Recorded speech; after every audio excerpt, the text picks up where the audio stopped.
Hey guys, this is ggurface. I'm going to be talking about game number 4 between LiquidTLO, the little one, and MaDFroG.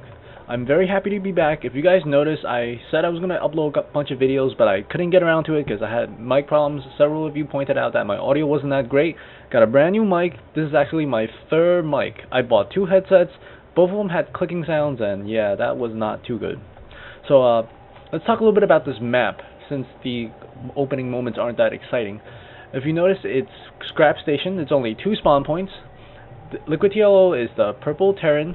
MaDFroG is the blue Zerg. It's 2 spawning points, and the rush distance for the air is very, very close. And if you look over here, you can see both bases on one screen. So it does encourage a lot of air harassment, dropships, or other kind of funny, exciting business, I would say. And outside each player's choke, there is a natural expansion that has 1 destructible rocks over here, and this also allows the player to get vision over this little passage. However, you can always destroy these destructible rocks and severely lower the rush distance on ground. Otherwise, you have to run all the way around like this little SCV is doing. You have to go all the way around the map like so to get the other player's base. So what we're seeing is pretty standard. We have supply depot going to barracks, and I think the MaDFroG, the Zerg player, is going to actually fast expand. Yeah, it does look like he's fast expanding, opting to expand at 16 before the spawning pool, but he should be putting down the pool pretty soon. LiquidTLO is scouting, and he's going to see that MaDFroG has decided to go for the early expand. Once he got that information, he's going to see MaDFrog's throwing down the spawning pool, and he will see that he's actually throwing down the spawning pool. LiquidTLO at the same time has just gotten his refinery. I think he's going to be getting the orbital command pretty soon, as it is pretty standard. And as we see in the production tab, a marine is actually coming out for LiquidTLO just to deal with this overlord, because a lot of Zerg players, they like to throw the overlord into your base and then check out what's going on in your base. Let's see if he's going to be able to kill this overlord. He's going 150, 148, 142. I don't think he's going to be able to make it. But one thing to note is, if you're a Zerg player, it's always good to send an overlord into the opponent base at the very beginning, especially against Terran and Protoss, because they don't have that early anti-air. Well, I mean Zerg too. Just pretty much anybody, but make sure once you scout 1 or 2 buildings and the base to make sure you know what they're doing, you should get that overlord out of there, especially against Terran, because they get early anti-air faster than Zerg and Protoss can. That's what I meant to say. So we see a queen coming up for MaDFroG. LiquidTLO is sticking with factory after his barracks. Let's see if he does the star port afterwards.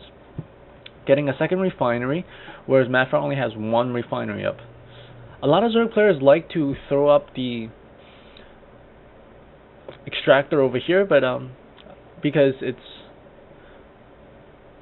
well, scrap that.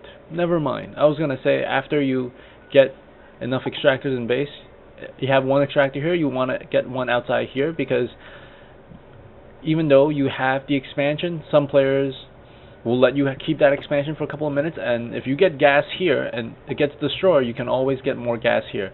So it's like getting slightly more gas. It's just a slight edge. And as we see, LiquidTLO is sending out his little SCV to scan.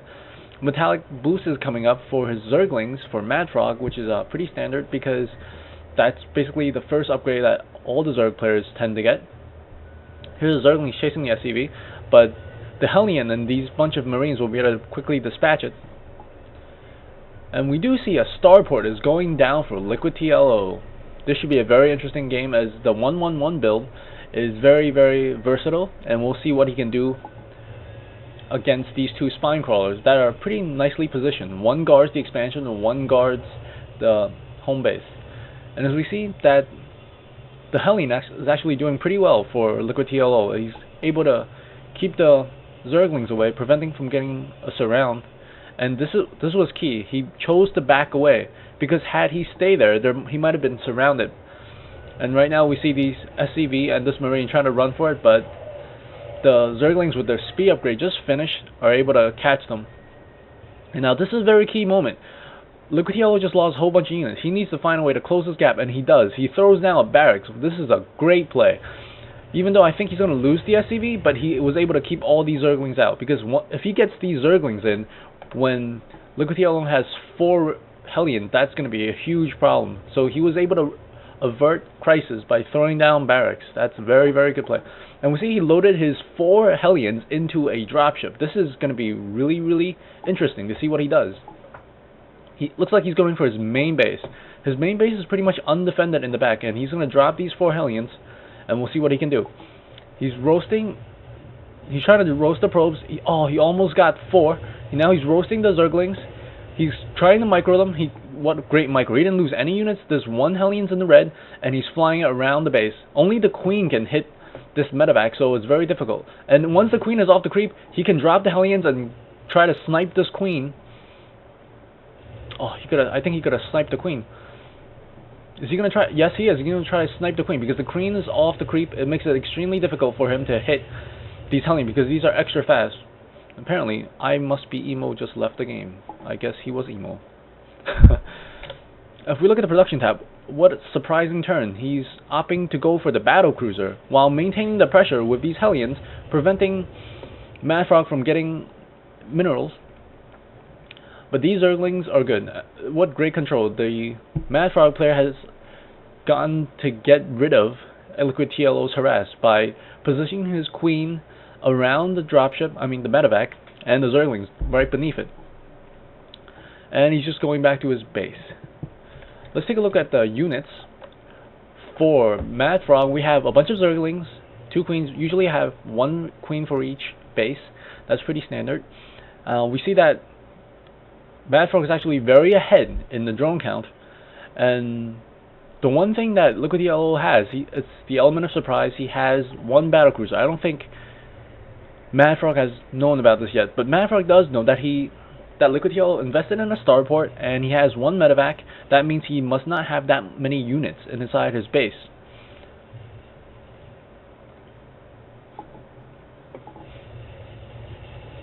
And here we see the battlecruiser duking out with 3 Queens.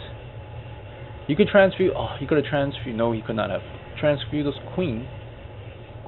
And we see these Hellions going inside, not being able to do much because the Zerg speed is so quick. And this medevac goes back with a loss of, I think, 2 Hellions and 1 battlecruiser. And now this is very interesting. He's loaded 3 SCVs to repair the battlecruiser probably, and he also loaded 2 Hellions. And there's 1 battlecruiser still alive. He was able to stay alive and harass.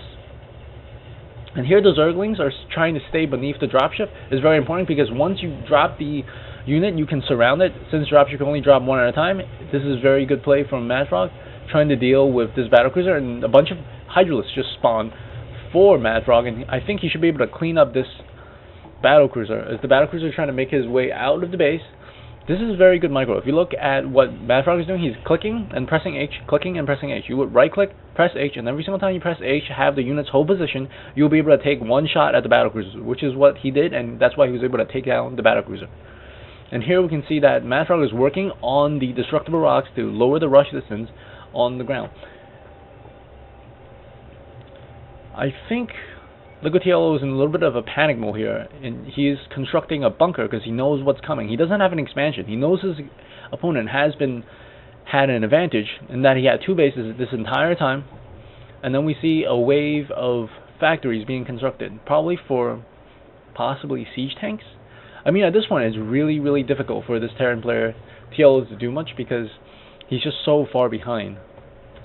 If we look at the income, we can see MaDFroG has about double, and he had doubled almost this entire time, the income. The units are not looking that great. The little one has about 10 Marines, 1 tank, and 1 Banshee. He's got to lift up this base and he's got to fly it off to the side. He can't fly back into this base because there's too many Hydralisks.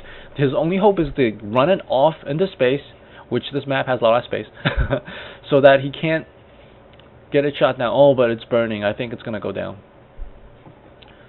Some interesting play by the little one here. He's sending all his SCVs, a good number of SCVs, a Hellion, some tanks, and some Marines to try to set up a contain, like a reverse contain, to try to contain these Hydralisks inside his base. And he's trying to pelt away with his siege tank at these, not Hellions, these Hydralisks. And the base is still burning. I guess he's trying to get it back into his base. And then we see 1 Cloak Banshee One siege tank back here, 2 bunkers going up, and we see a bunch of SCVs repairing the tank. Let's see if this tank, oh, this tank wasn't able to take down these Hydralisks, but I think with these number of Marines and Banshees, he will be able to do it.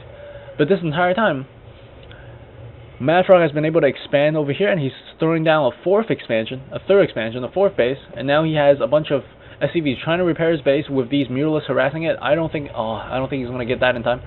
These bunkers are empty, except this bunker has 2 Marines, and these tanks are in trouble. They need to unsiege and get the hell out of there. But at this point, with 5 Marines and 2 tanks, a bunch of SCVs, and an income of less than half your opponent, about a third of your opponent in terms of minerals, I don't think there's much the little one can do.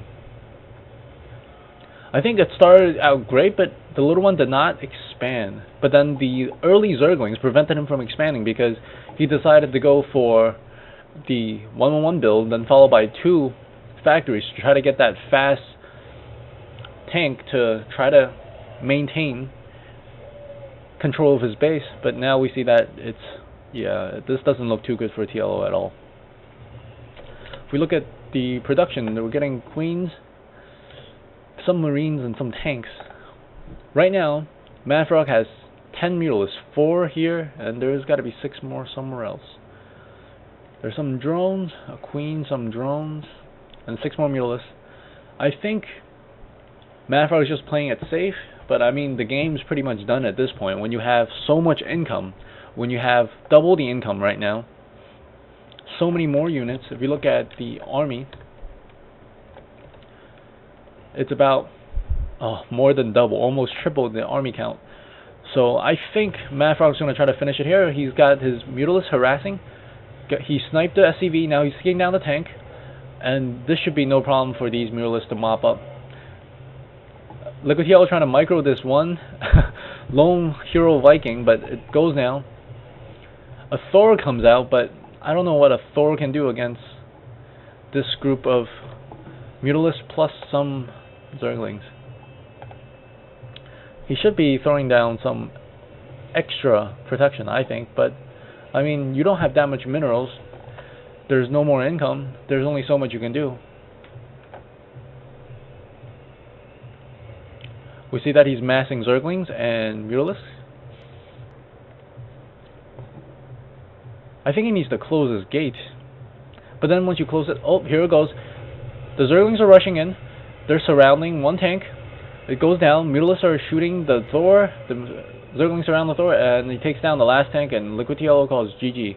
What an exciting game.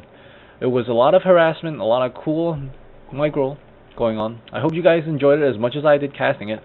Look forward to more stuff from me, because I got a new mic. This is so awesome. I can't wait to do more. So, thanks for watching.